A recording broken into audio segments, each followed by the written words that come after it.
عمران بات کرو لاہور سے. جی جی عمران صاحب. میں نے نا اپنے والد صاحب کو والدہ کا پوچھنا ہے, وہ سوال لگا کہ بتا دیں بیمار بولتے ہیں, وہ 2 ہفتے ٹھیک نہیں ہو رہے. اچھا جی بیمار ہیں. جی. اور والد صاحب کا نام علی محمد ہے, ان کی والدہ کا نام اکبر بی بی ہے. ٹھیک ہے. اور والدہ کا نام بشیرہ بی بی ہے, ان کی والدہ کا نام حاجرہ بی بی ہے. ٹھیک ہے. اور تو وہ ٹھیک نہیں ہو رہے, دوائی لے رہے ہیں. کتنے عرصے سے بیمار ہیں میرے بھائی؟ دونوں بیمار ہیں. کتنے عرصے سے؟ 2 ہفتے ہو گئے ہیں. اور بیماری کیا ہے؟ کسی ڈاکٹر وغیرہ کو چیک اپ کروایا؟ نزلہ زکام بخار بی پی کا مسئلہ آ رہا ہے. چلے جی آپ کا سوال ہم تک پہنچا. بہت ہی سطحی قسم کا سوال تھا, لیکن ہمارے ساتھ کال پر موجود تھے عمران صاحب, اور مفتی صاحب سے ان کے بیماری کے لیے کوئی وظیفہ طلب کرتے ہیں. جی مفتی صاحب. عمران صاحب اللہ تعالیٰ آپ کے والدین کو صحت و سلامتی والی لمبی زندگی عطا فرمائے, ان کا سایہ رحمت آپ کے سر پہ تدیر قائم و دائم فرمائے.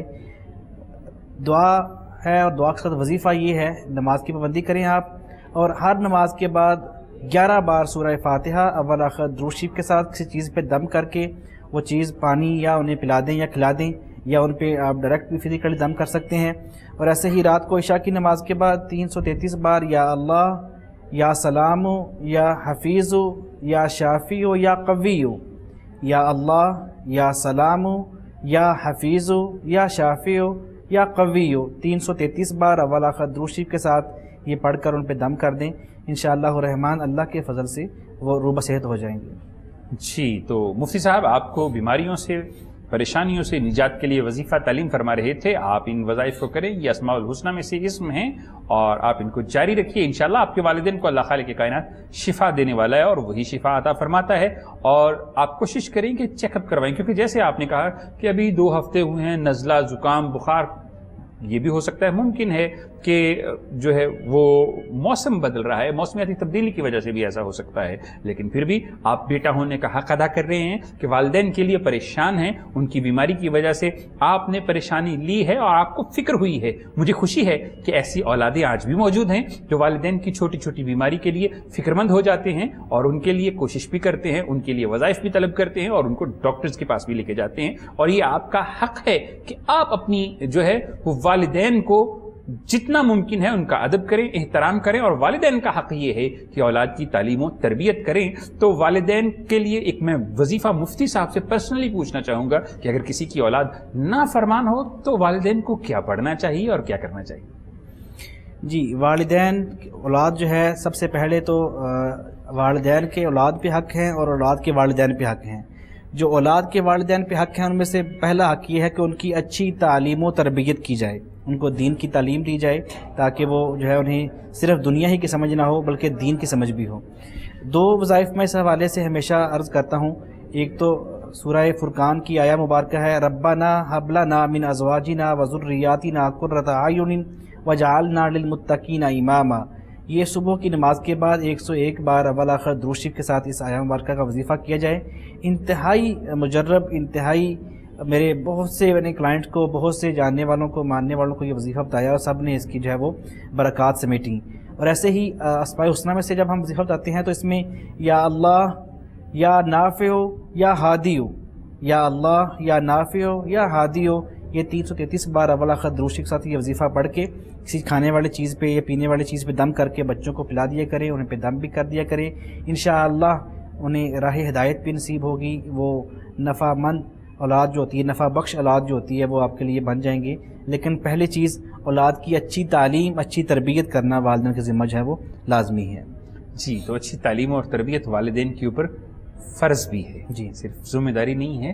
اور جتنے بھی احباب ہمارے ساتھ کویسچنز کرتے ہیں تو اپنے مسائل جب پیش کرتے ہیں, کالز کرتے ہیں, تو کوشش کیا کریں کہ جب آپ کال کرتے ہیں تو ایسے مقام سے کال کریں جہاں پر آپ کے ارد گرد کہیں شور نہ ہو, آپ کے ارد گرد کہیں آوازیں نہ رہی ہوں. اور ٹیلی ویژن کی آواز بند کر لیا کریں تاکہ آپ کی آواز ہم سمجھ سکیں, سن سکیں, اور آپ کی بہتر طریقے سے احسن انداز میں رہنمائی کر سکیں. اور اگلی بات یہ کہ جب آپ کال کرتے ہیں تو کوشش کیا کریں کہ اپنے شہر کا نام بھی بتا دیا کریں تاکہ ہمیں سمجھنے میں آسانی ہو. اور جب ہم شہر کا نام لیں گے تو اور سننے والے بھی سن کر اپنے مسائل ہم سے شیئر کریں گے, اور یہاں سے فیض کا سرچشمہ جاری رہے گا. اس کے ساتھ ہی پروگرام میں اگلی کال شامل کرتے ہیں, دیکھتے ہیں کہ کون کہاں سے ہمارے ساتھ موجود ہے. السلام علیکم ورحمۃ اللہ. جی ہمیں پوچھنا تھا, رمضان میں بتایا تھا میری بہن ذرا اونچی آواز میں بولیے تاکہ ہمیں سمجھنے میں آسانی ہو. جی اونچی آواز میں بولیے اور فرمائیے، اپنا مسئلہ بیان کیجیے. جی رمضان میں بتایا تھا سورۃ فاتحہ جو ہے نا وہ سنتوں اور فرضوں کے درمیان پڑھنی ہے، کیا وہ میں بھی پڑھ سکتی ہوں؟ کون سے سنتوں اور فرضوں کے مابین سورۃ الفاتحہ؟ کون سی نماز کے سنتوں اور فرضوں کے مابین؟ جی صبح فرض کی نماز، فجر کی نماز کے. ٹھیک ہے میری بہن. میرا بیٹا ہے وہ بہت ضدی ہے، اس کا نام محمد اسامہ ہے اور اس کی والدہ کا نام. ٹھیک ہے. اور کس شہر سے بات کر رہی ہیں میری بہن؟ جی فیصل آباد. چلیں جی، آپ کا سوال ہم تک پہنچا. ہماری بہن کا سوال، وہ ہم سے سوال کر رہی تھی فیصل آباد سے، اور پوچھ رہی تھی کہ مجھے وظیفہ تعلیم کیا گیا فجر کی سنتوں اور فرضوں کے مابین سورۃ الفاتحہ پڑھنے کے لیے، اور دوسرا سوال تھا کہ میرا بیٹا نافرمان ہے تو مجھے یا ضد کرتا ہے تو مجھے کیا پڑھنا چاہیے، اور کیا یہ وظیفہ میں بذات خود پڑھ سکتی ہوں؟ تو چلتے ہیں مفتی صاحب کی جانب اور ان سے رہنمائی طلب کرتے ہیں. جی میری بہن، بالکل یہ وظیفہ آپ جو سنتوں اور فرضوں کے درمیان میں فجر کی نماز کے اوقات میں اگر سنتے پڑھنے کے بعد اتنا وقت درکار ہو کہ آپ کے وہ وظیفہ کرتے ہوئے نماز کا وقت نہ جانے کا اندیشہ ہو تو پھر آپ یہ وظیفہ کر سکتی ہیں. لیکن اگر نماز کا وقت ختم ہونے کا اندیشہ ہو تو پہلے نماز جو ہے وہ لازم ہے، نماز پڑھیں، وظیفے کو جو ہے وہ اس کے بعد کر لیں. لیکن اگر ٹائم ہو، اتنا وقت آپ جلدی جاگ جائیں تو میسر ہو وقت، تو پھر یہ وظیفہ آپ سنتوں اور فرضوں کے درمیان کر سکتی ہیں، اور بہت اچھا وظیفہ تعلیم کیا گیا ہے آپ کو. بیٹے کے حوالے سے آپ نے کہا کہ ضدی بہت ہے وہ، تو اس کے لیے آپ صبح کی نماز کے بعد 11 بار سورہ کافرون، قل یا ایھا الکافرون، یہ پڑھ کر اول آخر دوسری پہ دم کر دیں. اور رات کو عشاء کی نماز کے بعد آپ یا اللہ یا ہادیو یا نافیو 101 بار اول آخر دوسری کے ساتھ پڑھ کر بیٹے پہ دم کر دیں. انشاءاللہ الرحمن وہ فرما بردار ہو جائے گا. جی تو فیصل آباد سے ہماری بہن کال کر رہی تھیں اور مفتی صاحب انہیں وظیفہ تعلیم فرما رہے تھے، ساتھ میں جو وظیفہ بذات خود پڑھنا چاہ رہی تھی سورۃ الفاتحہ، تو اس کا طریقہ اور ترتیب بھی بتا دی. آپ ان وظائف کو نمازوں کے ساتھ کریں، نماز نہ چھوڑیں. فرائض جو ہوتے ہیں انہیں کبھی بھی نظر انداز نہیں کرنا چاہیے. وظائف جو ہوتے ہیں وہ ثانوی حیثیت رکھتے ہیں. اور اس کے ساتھ ہی اگلی بات یہ کہ ہمارے ہاں اکثر کہا جاتا ہے کہ قرآن شفا ہے، تو قرآن سے شفا لینے کے متعدد طریقے ہیں. کیا قرآن سے شفا پڑھ کر لی جاتی ہے؟ کیا قرآن کو پڑھ کر دعا مانگنی چاہیے؟ کیا وظائف کرنے کے بعد کسی مقصد کو دل کے اندر رکھ کے وظیفہ کرنا چاہیے، یا پھر کھلے عام پڑھنا چاہیے؟ تعداد کیا ہونی چاہیے؟ ان چیزوں کا تعلق کس چیز سے ہے اور کیسے کرنا چاہیے وظائف کو بالخصوص؟ یہ بہت سے سوالات اکثر ہمارے سامنے آتے ہیں، لوگ پوچھتے بھی ہیں، اور کبھی کبھی ذہن میں آتا بھی ہے کہ کس وظیفے کو کس طرح سے کرنا چاہیے. اور ہمارے پلیٹ فارم سے جتنے بھی وظائف بتائے جاتے ہیں وہ مجرب ہوتے ہیں، اور بار بار جو ہے وہ تجربہ سے گزرنے کے بعد ہم نے ان سے رزلٹ اخذ کرنے کے بعد آپ کو تعلیم کرتے ہیں. اور ہماری کوشش یہ ہوتی ہے کہ جو بھی وظیفہ آپ کو تعلیم کیا جائے یا تو وہ قرآن سے ہو، حدیث سے ہو، یا پھر بزرگان دین کی حیات طیبہ سے ہم نے اسے لیا ہو. کیونکہ بزرگان دین نے اپنی زندگی میں تجربات سے ان وظائف کو اپنے مریدین کو بتایا ہوتا ہے، اپنے پاس آنے والے لوگوں کو بتایا ہوتا ہے، اور ان سے ان لوگوں نے فیض حاصل کیا ہوتا ہے. اور بنیادی طور پر اس پلیٹ فارم کا مقصد بھی یہ ہے کہ آپ کے لیے ہم فیض کا سرچشمہ بن سکیں، یہاں سے قرآن اور حدیث کی دعوت ہو اور سنن وظائف بتائے جا سکیں. اس کے ساتھ ہی پروگرام میں ایک اور کال ہمارے پاس آئی ہوئی ہے. دیکھتے ہیں کہ اگلا کالر کون کہاں سے ہمارے ساتھ موجود ہے. السلام علیکم ورحمۃ اللہ.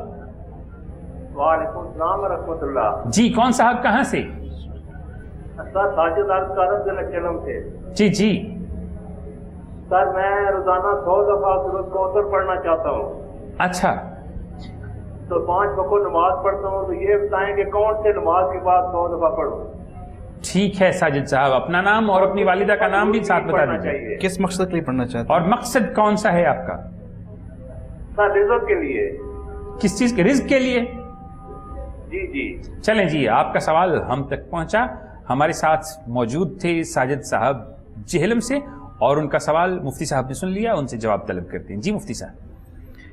ساجد صاحب، نماز کی پابندی کے ساتھ ساتھ اگر آپ ہر نماز کے بعد 11 بار سورہ کوثر اول آخر دوسری کے ساتھ یہ وظیفہ آپ 41 دن کریں تو انشاءاللہ الرحمن یقیناً آپ کو اس کی برکات جو ہیں وہ شامل آپ کے ہوں گی. ایک اور وظیفہ حدیث رسول سے جو ماخوذ ہے وہ آپ کو عرض کیا جاتا ہوں کہ جب ہی آپ اپنے گھر میں تشریف لے جائیں، اور یہ صرف آپ کے لیے نہیں ہے، سب سننے والوں کے لیے ہے، جو احادیث مبارکہ سے وظائف جو ہے وہ مسنون وظائف ملتے ہیں، یہ ان کی سب کو اجازت ہوتی ہے. تو جب بھی اپنے گھر داخل ہوں، گھر میں کوئی موجود ہو یا نہ ہو، تو سب سے پہلے جا کر گھر میں السلام علیکم ورحمۃ اللہ وبرکاتہ کہا کریں۔ اس کے بعد نبی پاک صلی اللہ علیہ وسلم پر ایک بار درود پاک بھیج دیا کریں، اور اس کے بعد ایک بار جو ہے وہ سورہ اخلاص قل هو اللہ احد یہ پڑھ لیا کریں۔ انشاءاللہ الرحمن رزق کی فراوانی ہوگی۔ یہ بات زبان مصطفیٰ صلی اللہ علیہ وسلم سے جو ہے وہ جاری ہوئی ہے، تو یہ وظیفہ بھی جو ہے وہ اپنی عادت بنا لیں، اللہ تعالیٰ بہت سی برکات جو ہے وہ عطا فرمائے گا انشاءاللہ۔ جی، جہلم سے ہمارے کالر کا سوال تھا اور مفتی صاحب نے اس کا بہت خوبصورت جواب دیا اور وظیفہ تعلیم کر دیا۔ اور یہ وظائف جو مسنون بتائے جاتے ہیں، آپ کوشش کیا کریں کہ انہیں اپنی زندگی کا حصہ بنا لیں۔ کتنی خوبصورت بات ہے کہ گھر کے اندر کوئی موجود ہو یا نہ ہو، آپ کو تو یہی محسوس ہوتا ہے نا کہ کوئی انسانی فرد موجود نہیں، لیکن ہو سکتا ہے کہ وہاں پر جو ہے وہ اللہ کی مخلوقات دیگر بھی موجود ہوں۔ جب آپ سلام کریں تو ان کی طرف سے بھی آپ کو جواب آئے اور اس جواب کی وجہ سے آپ پر بھی سلامتی نازل ہو جائے، تو سلامتی جو ہے وہ نازل ہوتی رہنی چاہیے اور اس کے لیے کوشش و کاوش کرتے رہنا چاہیے۔ اگلی بات یہ ہے کہ ہمارے ہاں وظائف کرتے ہوئے لوگ یہ سمجھتے ہیں کہ جی 1 یا 2 یا 3 دن کے اندر کام ہو جاتا ہے، لیکن جب ہم کوئی اور دیگر تھراپیز لیتے ہیں، ہم مہینوں تھراپی لیتے ہیں، مہینوں کے بعد ہم کہتے ہیں کہ جی اب رزلٹ آئے گا، لیکن ہماری کوشش یہ ہوتی ہے کہ جب وظیفہ کریں تو کوئی معجزہ جو ہے وہ رونما ہو جائے۔ تو میرے بھائی یکسوئی کے ساتھ وظائف کرتے رہا کریں اور کم از کم 41 دن تو ضرور کریں، تاکہ 41 ڈیز جب آپ یہ وظائف کرتے ہیں تو نتائج سامنے آنا شروع ہو جاتے ہیں۔ اس کے بعد آپ دوبارہ کال کر سکتے ہیں اور دوبارہ کال کرنے کے بعد مزید رہنمائی لے سکتے ہیں، اور جو مزید رہنمائی ہوتی ہے وہ آپ کے بھلے کے لیے ہوتی ہے۔ کبھی کبھی ایسا ہوتا ہے کہ آپ وظائف کرتے ہیں، آپ کو رزلٹس نہیں آ رہے ہوتے، اس میں وظائف کے اندر کوئی کمی نہیں ہوتی، آپ کے پڑھنے کے اندر غلطی کمی کوتاہی ہو سکتی ہے۔ اور اس کے ساتھ ہی پروگرام میں کالر شامل کرتے ہیں، دیکھتے ہیں کہ اگلا مہمان کون سے کہاں سے ہمارے ساتھ اپنا مسئلہ شیئر کر رہا ہے۔ السلام علیکم ورحمۃ اللہ۔ السلام علیکم ورحمۃ اللہ۔ جی کون سا؟ السلام علیکم۔ وعلیکم السلام ورحمۃ اللہ وبرکاتہ۔ جی فرمائیے۔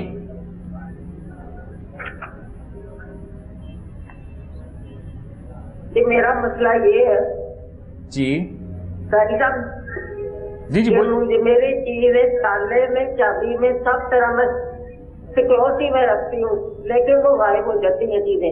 ٹھیک ہے۔ ہاں تو میں گھر میں کثرت سے قرآن پاک پڑھتی ہوں، 5 وقت کی نمازی ہوں میں، تو مجھے اس طرح کا کوئی مسئلہ نہیں ہے کہ گھر میں نماز نہیں پڑھی جاتی یا قرآن نہیں پڑھا جاتا۔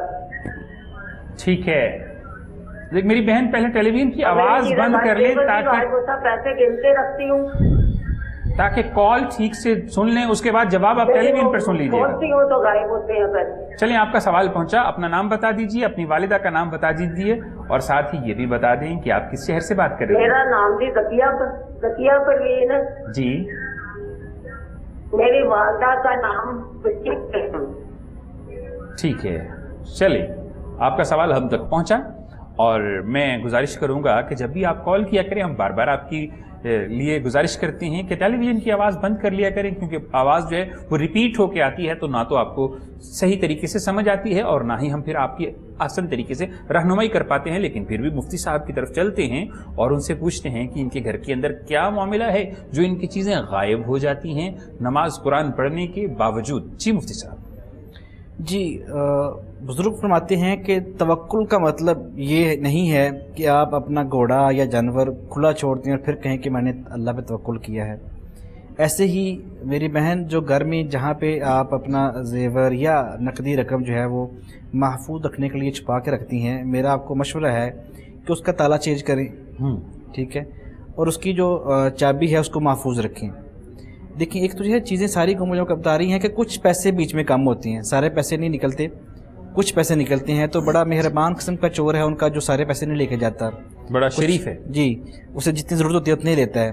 تو اس کا تالا چینج کریں، اور جب چیزیں اس میں پیسے رکھتی ہیں یا چیز رکھتی ہے جو غائب ہوتی ہے، تو رکھتے وقت جو ہے وہ 3 بار آیت الکرسی اول آخر درود شریف کے ساتھ اور 1 بار سورہ فاتحہ یہ پڑھ کر اس پہ دم کر دیا کریں، انشاءاللہ الرحمن وہ چیزیں محفوظ رہیں گی، لیکن اس سے پہلے تالا اور چابی جو ہے وہ محفوظ رکھیں چینج کر کے۔ جی، تو مفتی صاحب آپ کے سوال کا جواب دے رہے تھے اور فرما رہے تھے کہ آپ آیت الکرسی پڑھ لیا کریں اور حفاظتی اقدامات پورے طریقے سے کریں، کیونکہ شیاطین اور جنات ایسے معاملات نہیں کرتے کہ کسی چیز کو اٹھائیں یا پھر پیسے نکال لیں، کیونکہ شیاطین اور جنات کی یہ چیزیں ضرورت نہیں ہوتی اور یہ چیزیں انسانوں کی ضرورت ہوتی ہیں۔ اس لیے آپ حفظ ما تقدم تالا چینج کر لیں اور ساتھ میں سورہ فلق اور ناس بھی پڑھیں اور آیت الکرسی بھی پڑھتی رہا کریں جیسا کہ مفتی صاحب نے تعلیم فرمایا، اور کوشش کیا کریں کہ جب بھی جناب ابوبکر صدیق رضی اللہ تعالیٰ عنہ فرماتے ہیں کہ اعتماد کرنا اچھی چیز ہے اور نہ کرنا اس سے بھی اچھی بات ہے،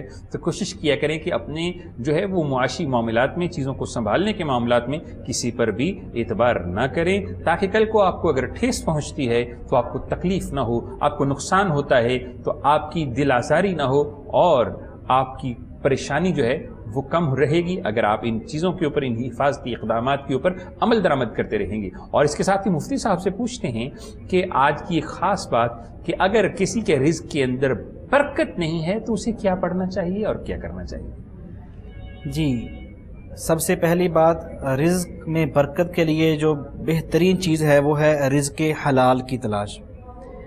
رزق میں حرام کی آمیزش نہ ہو۔ رزق حلال جو ہے وہ یقیناً باعث برکت ہوتا ہے۔ صرف جو اللہ تعالیٰ نے چیزیں حرام کی ہوئی ہیں یہی حرام نہیں ہیں عزیز سامعین، حرام کے پیسے سے خریدی گئی حلال کی چیز بھی جو ہے وہ حرام ہی ہوتی ہے۔ لہٰذا سب سے پہلی چیز جو ہے وہ رزق کو، رزق حلال کما کر اس کا استعمال کریں، اس کی گھر میں برکت ہوگی، بچوں میں، آنے والے بچوں میں، ان کی نسلوں میں، ان کے جینز میں جو ہے وہ اس کے اثرات ہوں گے رزق حلال کے، ٹھیک ہے۔ دوسری چیز، گھر میں قرآن خوانی، روزانہ گھر میں معمول ہونا چاہیے کہ آپ قرآن کی تلاوت الحمد سے سٹارٹ کریں، اور چاہے روزانہ ایک پارہ پڑھیں، چاہے ایک پارہ، ایک پائیا، ایک رکوع، جیسے بھی اسے ایک ترتیب سے پڑھتے جائیں اور قرآن پاک کا اختتام کریں۔ ویسے تو کم از کم ایک سال میں ایک قرآن پاک اور رمضان میں ایک قرآن پاک انسان کو ختم کرنا چاہیے، ٹھیک ہے۔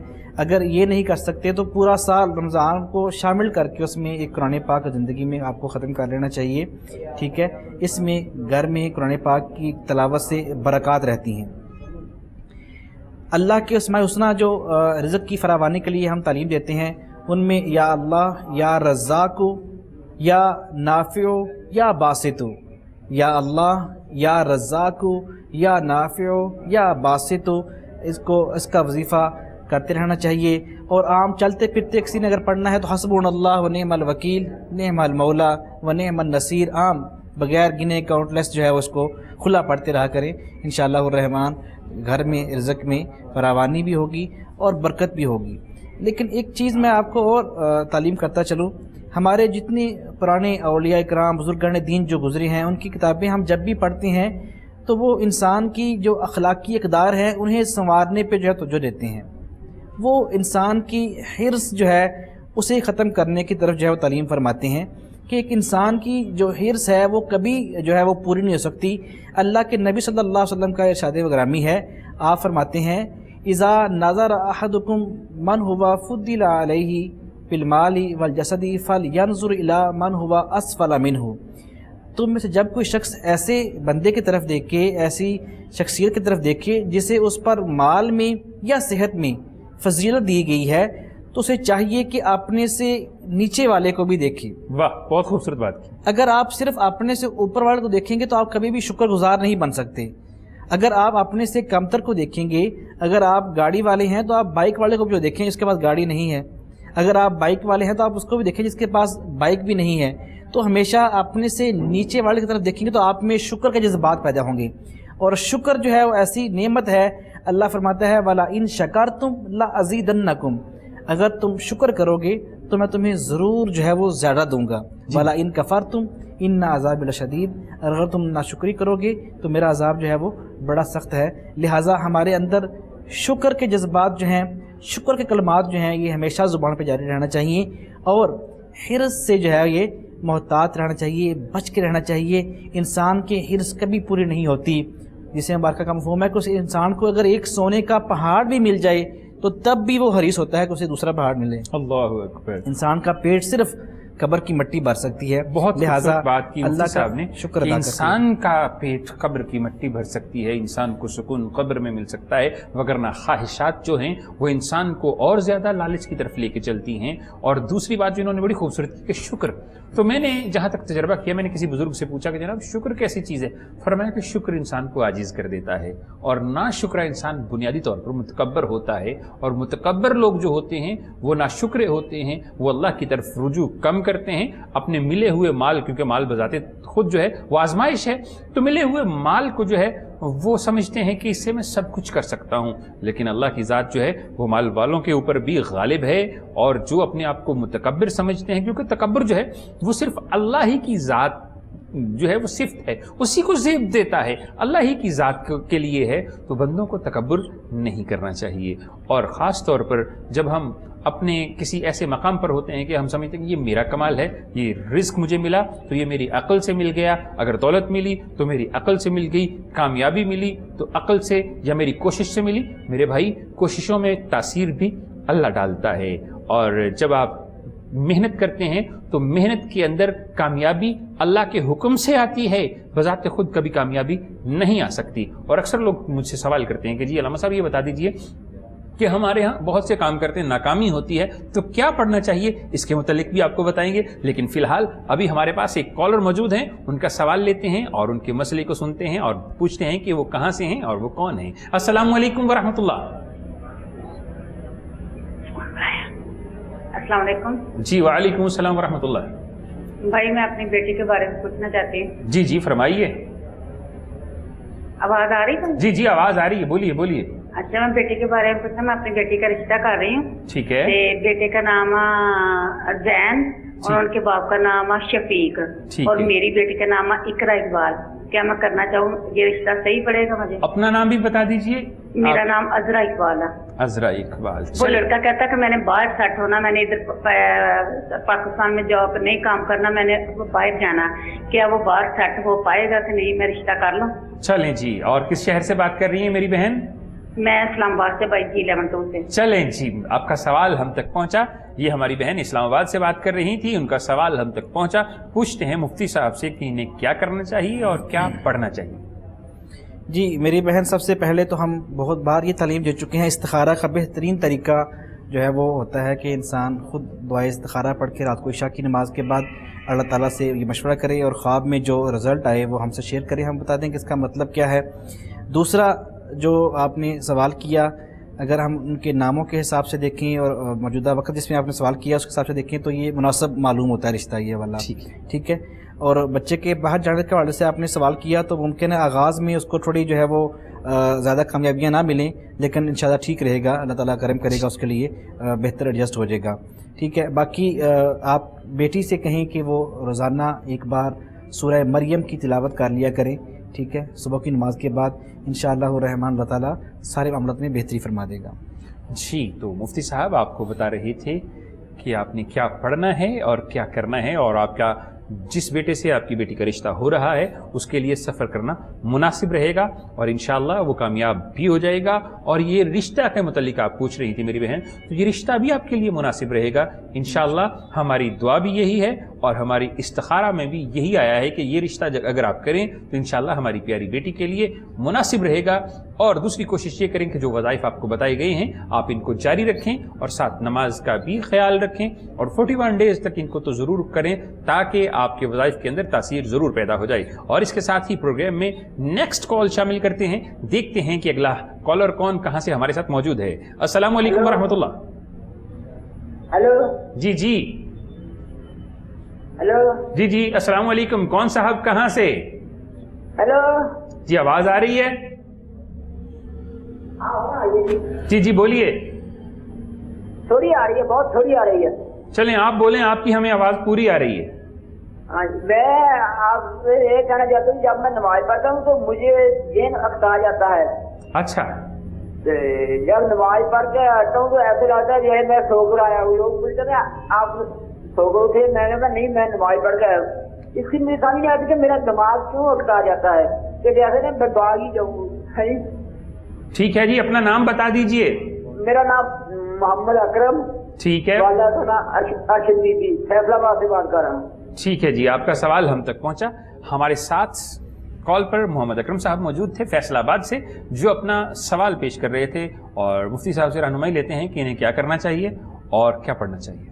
جی, نماز میں خیالات آتے ہیں. نماز میں خیالات آتے ہیں, محسوس ہوتا ہے جب نماز پڑھتے ہیں تو ایسے لگتا ہے جیسے میں سو کے اٹھ کے آیا ہوں, اور میرے اوپر جو ہے ایسا غلبہ ہوتا ہے کہ بالکل سستی وغیرہ طاری ہو جاتی ہے. بہترین چیز یہ ہے جب نماز آپ پڑھ رہے ہوں تو اللہ کے نبی صلی اللہ علیہ وسلم کا فرمان ہے ان تعبد اللہ کأنک تراہ, اللہ کی عبادت آپ یوں کریں جیسے کہ آپ اسے دیکھ رہے ہیں.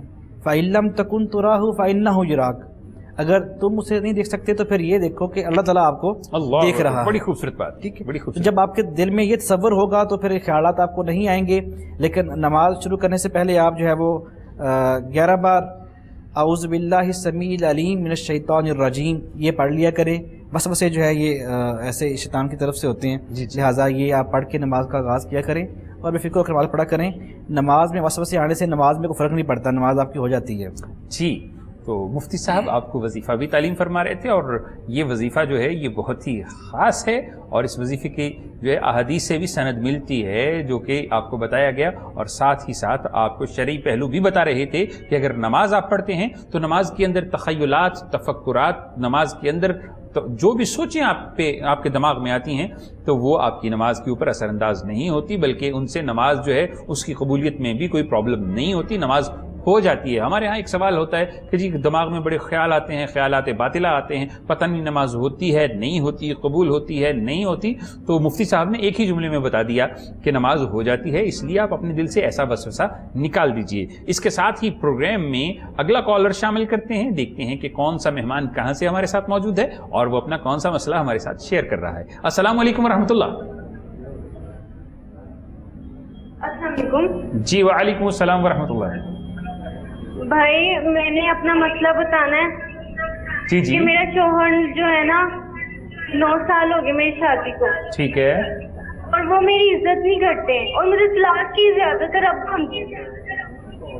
ٹھیک ہے, چلیں جی. کسی بہن پریشان حال بہن کا فون آیا اور انہوں نے بتایا کہ میرے شوہر جو ہیں وہ میری عزت نہیں کرتے اور میرے ساتھ غالباً لڑائی جھگڑا بھی کرتے ہیں. تو پوچھتے ہیں مفتی صاحب سے کہ اس بیٹی کو, اس بہن کو کیا پڑھنا چاہیے. بیٹی کے لیے دعا بھی ہے, اللہ تعالیٰ نصیب اچھے فرمائے اور گھر کو آباد رکھے. اور وظیفہ یہ ہے, پہلا وظیفہ نماز, دوسرا وظیفہ قرآن پاک کی تلاوت, اور پھر آگے وظیفہ یہ ہے کہ بیٹے وہ آپ کی عزت کریں نہ کریں اس کے جواب دے وہ ہیں, آپ کو ان کی عزت کرنی چاہیے. آپ کے شوہر ہیں, آپ کے اوپر ان کی عزت جو ہے وہ لازمی ہے, آپ ان کی عزت کریں, انشاءاللہ یقیناً ایک دن وہ بھی آپ کی عزت جو ہے وہ کرنے لگ جائیں گے.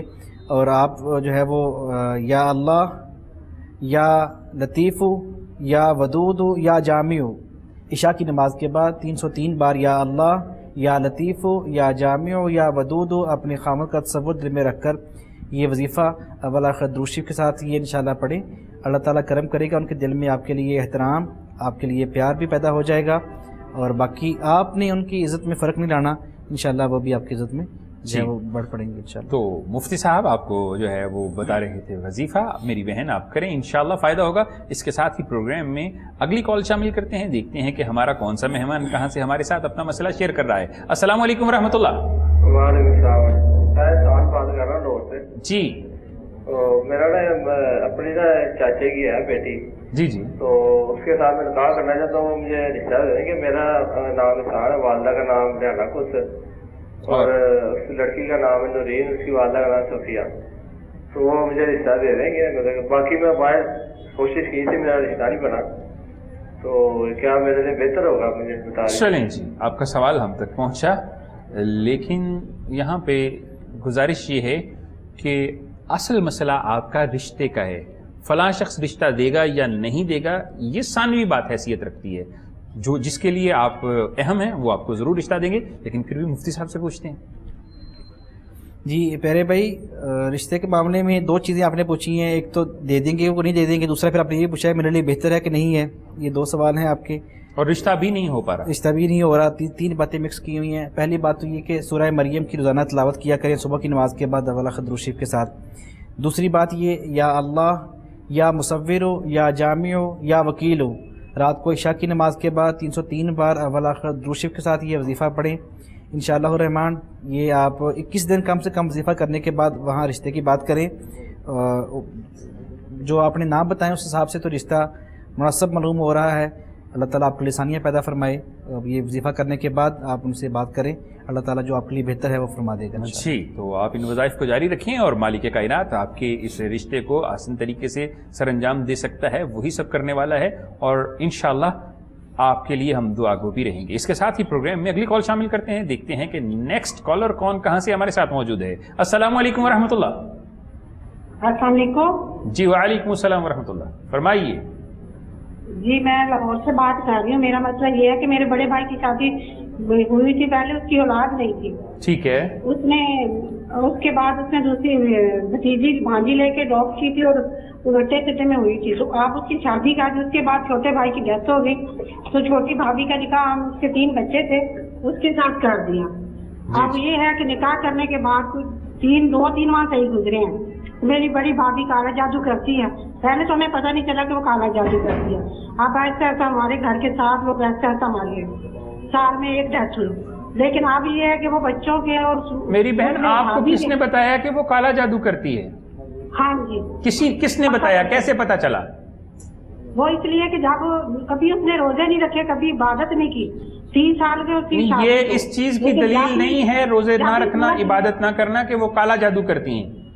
وہ سورج جب ڈوبنے لگتا ہے تب مسئلے پہ کھڑی ہو جاتی ہے, جب غروب ہوتا ہے تو مغرب کی نماز کے کافی دیر بعد, دوسرے سوال کے ٹائم وہ ویٹ کوئی کرتی ہیں.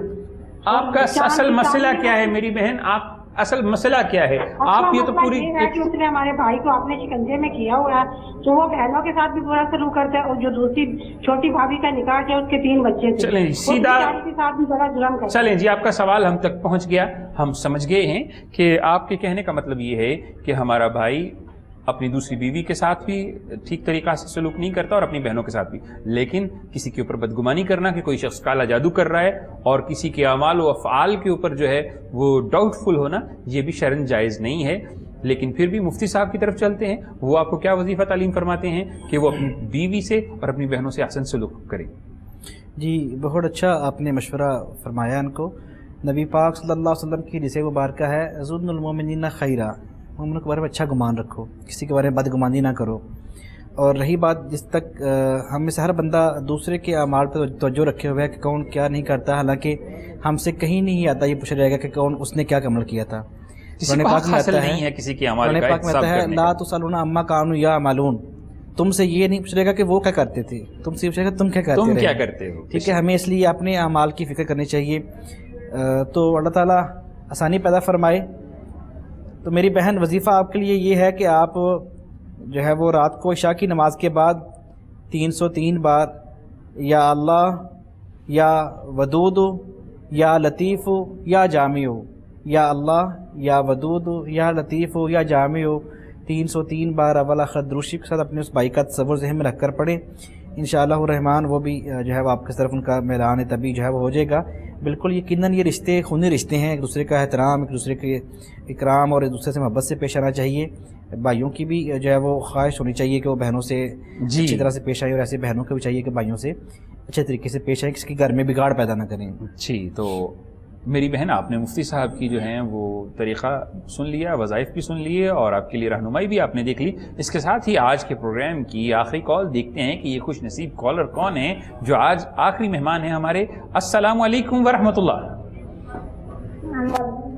جی سر میں سرگودا سے بات کر رہی ہوں. جی استخارہ کروانا تھا. میرا بھائی جو ہے نا اس نے کاروبار اسٹارٹ کرنا ہے. ٹھیک ہے, تو وہ کاروبار گارمنٹس کا اسٹارٹ کرنا چاہتے ہیں اپنے بہنوئی کے ساتھ, تو کیا وہ صحیح رہے گا؟ کیونکہ ابھی فی الحال وہ فلمینی کی جاب ہے. چلیں جی, بھائی کا نام بتا دیجئے اور اپنی والدہ کا نام بتا دیجئے. حمزہ ظفر اور رشید اختر. اور بہنوئی کا نام بتا دیجئے اور ان کی والدہ کا نام بتا دیجئے. اسلم گل اور فتح بیوی. چلیں جی, آپ کا سوال ہم تک پہنچا. یہ ہماری بہن سرگودا سے کال کر رہی تھیں اور پوچھنا چاہتی ہیں کہ میرا بھائی اپنے بہنوئی کے ساتھ کاروبار کرنا چاہتا ہے, کیا وہ ٹھیک رہے گا اور رہے گا یا نہیں رہے گا؟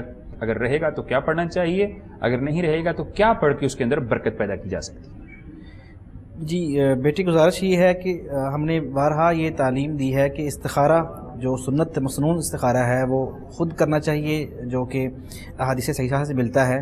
عشاء کی نماز کے بعد دعائے استخارہ پڑھ کے سو جائے، ٹھیک ہے، 3 دن مسلسل استخارہ کریں، جو اس میں خواب آئے وہ ہم سے شیئر کریں، ہم بتا دیں گے اس کا مطلب کیا ہے۔ اور دوسری بات جو ہے وہ کاروبار بھائی کے لیے اچھا رہے گا، اسے کوشش کریں۔ آغاز میں ممکن ہے تھوڑی پریشانی ہے، لیکن انشاءاللہ اسٹیبل ہو جائے گا۔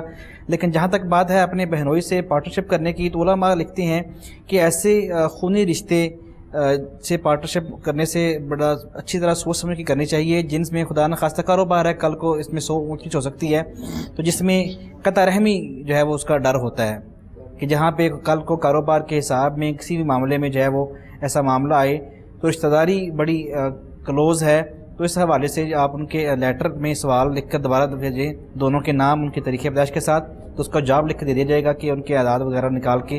باقی کاروبار بھائی کے لیے ٹھیک ہے، اس کے لیے کوشش کریں اور نماز کی پابندی کے ساتھ قرآن پاک کی تلاوت کریں، چلتے پھرتے اکثر اوقات حسبنا اللہ و نعم الوکیل نعم المولا و نعم النصیر اس کا وظیفہ کریں، اللہ تعالیٰ اس کو ضرور کوئی بہترین ثواب جو ہے وہ لگا دے کاروبار کا انشاءاللہ۔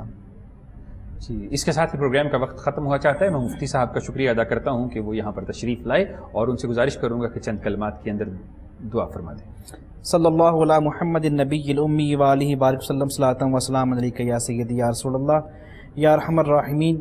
ہمارے آج کے پروگرام میں جتنے بہن بھائیوں نے کالز کی، باری تعالیٰ جتنے احباب دعا میں شامل ہیں، سب کی دنیا کی، آخرت کی، دینی کی، ہر قسم کی نیک تمناؤں، آرزوں، التجاؤں کو پورا فرما۔